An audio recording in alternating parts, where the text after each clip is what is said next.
Hello ಸ್ನೇಹಿತರೆ, ತಮ್ಮೆಲ್ಲರಿಗೂ ನನ್ನ ಚಾನಲ್ಗೆ ಸುಸ್ವಾಗತ.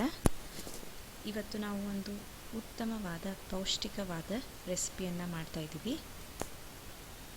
ಓಕೆ, ಇದರ ಹೆಸರು ಬಂದು ಉದ್ದಿನ ರೊಟ್ಟಿ ಅಂತ ಹೇಳಿ. ನಮ್ಮ ಸೈಡಲ್ಲಿ ಇದನ್ನು ತುಂಬಾ ಹೆಲ್ದಿ ಅಂತ ಟ್ರೀಟ್ ಮಾಡ್ತಾರೆ. ಆ್ಯಕ್ಚುಲಿ ನಮಗೆ ಕರಿ ಉದ್ದು ಏನು ಸಿಗ್ತದಲ್ಲ, ಅದನ್ನು ಬೇಳೆ ಮಾಡಿಸಿ ಪೌಡ್ರ್ ಮಾಡಿಸಿ ಇಡ್ತಾರೆ. ಓಕೆ, ಅದು ತುಂಬಾ ಪೌಷ್ಟಿಕವಾದ ಆಹಾರ. ಅದನ್ನು ಯಾವ ರೀತಿ ಮಾಡೋದಂತ ಇವತ್ತು ನಾವು ತಿಳ್ಕೊಳ್ಳೋಣ. ಯಾರು ಹೊಸಬ್ರಾಗಿ ಜಾಯ್ನ್ ಆಗಿದ್ದೀರಿ ಅವ್ರು ನನ್ನ ಚಾನಲ್ನ ಸಬ್ಸ್ಕ್ರೈಬ್ ಮಾಡಿರಿ, ಲೈಕ್, ಶೇರ್ ಮತ್ತು ಕಮೆಂಟ್ ಮಾಡಿರಿ. ಇದನ್ನು ಟ್ರೈ ಮಾಡಿ ನಿಮ್ಮ ಅನಿಸಿಕೆಗಳನ್ನು ಕಮೆಂಟ್ ಬಾಕ್ಸಲ್ಲಿ ಹಂಚ್ಕೊಳ್ಬೇಕು. ಧನ್ಯವಾದಗಳು. ಓಕೆ, ಇದಕ್ಕೆ ಬೇಕಾಗಿರೋ ಸಾಮಗ್ರಿಗಳು, ಮೊದಲಿಗೆ ನಾವು ಉದ್ದಿನ ಹಿಟ್ಟು ತೊಗೋಬೇಕು. ಓಕೆನಾ, ಉದ್ದಿನ ಹಿಟ್ಟು ತೊಗೊಂಡು ಇದಕ್ಕೆ ಸ್ವಲ್ಪ ಜೀರಿಗೆ, ಓಕೆನಾ, ಜೀರಿಗೆ ಹಾಕಬೇಕು. ಮತ್ತು ಹಸಿ ಖಾರ, ಆದಷ್ಟು ನಾವು ಹಸಿ ಖಾರನೇ ಯೂಸ್ ಮಾಡೋದು ಉತ್ತಮ ಇದಕ್ಕೆ. ನಂತರ ರುಚಿಗೆ ತಕ್ಕಷ್ಟು ಉಪ್ಪು. ಒಣ ಹಿಟ್ಟಿಗೆ ಇದನ್ನೆಲ್ಲ ಬೆರೆಸ್ಕೊಂಡ್ಬಿಡ್ರಿ ಮೊದಲೇ, ಓಕೆನಾ. ನಂತರ ಇದಕ್ಕೊಂದಿಷ್ಟು ಅರಿಶಿನ ಪುಡಿ ಹಾಕ್ರಿ.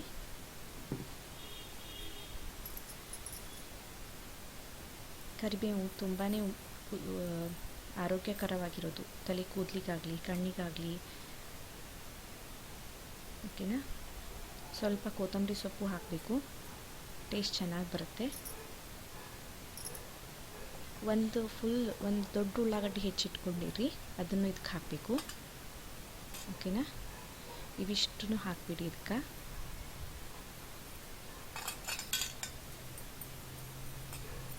ಓಕೆನಾ, ಇದನ್ನು ಮೊದಲು ಒಣ ಪೌಡ್ರ್ ಏನಿರುತ್ತಲ್ಲ ಅದನ್ನೇ ಮಿಕ್ಸ್ ಮಾಡಿಕೊಡ್ರಿ.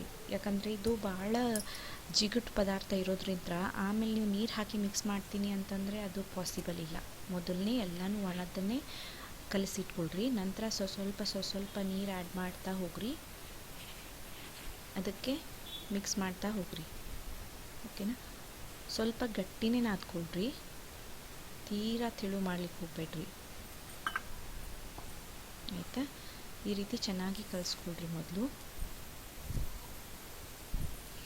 ಇದನ್ನು ನಾವು ಹಾಗೇನೂ ತಿನ್ಬೋದು ತುಪ್ಪ ಹಚ್ಕೊಂಡು, ಇಲ್ಲಾಂದರೆ ಅನ್ನ ಊಟ ಮಾಡ್ತಿರ್ಬೇಕಾದ್ರೆ ಅದಕ್ಕೆ ಹಚ್ಕೊಂಡು ತಿನ್ಬೋದು. ಭಾಳ ಹೆಲ್ತಿ ಫುಡ್ ಇದು, ಟೇಸ್ಟು ತುಂಬ ಚೆನ್ನಾಗಿ ಬರ್ತದೆ. ನೀವು ಟ್ರೈ ಮಾಡಿರಿ, ನೀವು ನಂಬೋದಿಲ್ಲ ಅಷ್ಟು ಚೆನ್ನಾಗಿ ಟೇಸ್ಟ್ ಇರ್ತದೆ ಇದು. ಮಕ್ಕಳಂತೂ ತುಂಬ ಇಷ್ಟಪಟ್ಟು ತಿಂತಾರೆ. ಮಾಡ್ತಾನೆ 1-2 ಫಸ್ಟ್ನೇದು ಖಾಲಿನೇ ಆಗಿಬಿಡುತ್ತೆ. ಓಕೆನಾ, ಈ ರೀತಿ ಚೆನ್ನಾಗಿ ಕಲಿಸ್ಕೊಳ್ರಿ. ಸ್ವಲ್ಪ ಗಟ್ಟಿನೇ ಇರಲಿ, ತೀರಾ ತಳ್ಳಗೆ ಮಾಡ್ಲಿಕ್ಕೆ ಹೋಗಬೇಡ್ರಿ. ಓಕೆನಾ, ಒಂದು 5-10 ನಿಮಿಷ ಬಿಟ್ಬಿಡಿ ಸೆಟ್ ಆಗಲಿಕ್ಕೆ. ನಂತರ ಉಳ್ಳಿ ಮಾಡಿಕೊಂಡು ಈ ತಾಲಿಪಟ್ಟು ಮಾಡ್ತೀವಲ್ಲ ಆ ಥರ ಅದನ್ನು ಬಡಿದು ದೊಡ್ಡದು ಮಾಡಿಕೊಡ್ರಿ.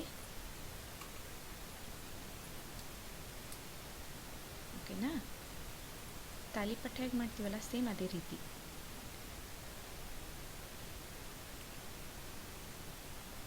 ಈ ಥರ ಚಪಾತಿ ಥರ ಮಾಡಿಕೊಡ್ರಿ. ಏನಿಲ್ಲ, ಸಿಂಪಲಾಗಿ ಬೇಯಿಸೋ ರೀತಿಯೇ ಬೇಯಿಸೋದು ಇದನ್ನು.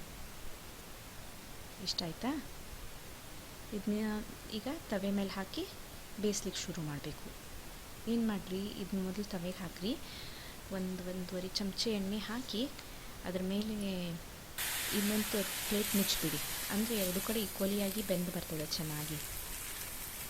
ಓಕೆನಾ, ನೋಡಿರಿ, ಎಣ್ಣೆ ಹಾಕಿರಿ ಒಂದೂವರೆ ಚಮಚ.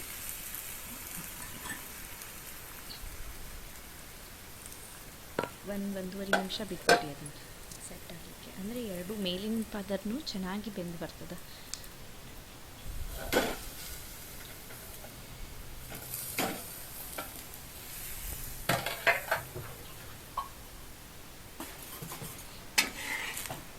ಇದು ಹಾಕಿ ಎರಡು ಸೈಡ್ ಚೆನ್ನಾಗಿ ಬೇಯಿಸ್ರಿ, ಸರಿಯಾಗಿ ಬೇಯಬೇಕದು.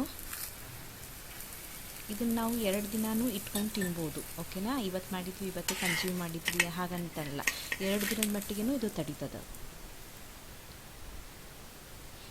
ತಿನ್ನಬೇಕಾದ್ರೆ ಒಂಚೂರು ಬಿಸಿ ಮಾಡಿಕೊಂಡು ತಿಂದುಬಿಡೋದು ಅಷ್ಟೇ, ತುಂಬ ಚೆನ್ನಾಗಿರ್ತದೆ. ನೋಡಿ, ರೆಡಿ ಆಯಿತು ಉದ್ದಿನ ರೊಟ್ಟಿ.